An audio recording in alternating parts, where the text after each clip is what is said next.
80 milion euro dëm ekonomik ndaj buxhetit të shtetit ka zbuluar kontrolli i lartë i shtetit për gjatë vitit 2014. Në analizën vjetore të zhvilluar në ambientet e Universitetit Ismail Qemali në Vlorë, kreu i KLSH-s Bujar Leskaj bëri të ditur se janë kallëzuar në prokurori 149 në punës të lartë dhe të mesëm të administratës. Për vitin 2014, KLSH ka zbuluar dëm ekonomik ndaj buxhetit të shtetit në nivelin 11.2 miliard lek ose rreth 80 milion euro. Treguesi i eficiencës së institucionit është 38 lek, të zbuluar si dëm ekonomik ndaj buxhetit të shtetit dhe kërkuar për arkëtim për çdo lek të harxuar nga KLSH gjatë vitit 2014. KLSH vjen me një sër propozimesh rreth qëndrueshmërisë së financave publike, situatës makroekonomike, uljes së borxhit apo përdorimit të ardhurave nga privatizimi. Kemi rekomanduar krijimin e një këshilli fiskal me statusin e një autoriteti të pavarur ndaj qeverisë, i cili i raporton Kuvendit për të kryer oponenca të politikave fiskale pa ndikime të politikës dhe që Ministria e Financave të hartojë një kuadër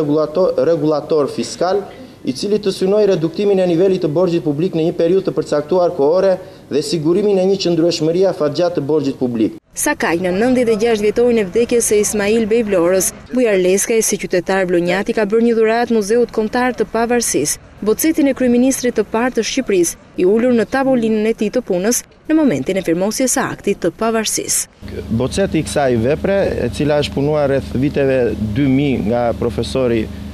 skulptori Shuar Muntaz Drami, paraqet themelusin e shtetit shqiptar, baban e pavarësisë në Shqipëri, ulur në tavolinën e tij të punës, ndoshta simbolizon momentin e firmosjes së pavarësisë.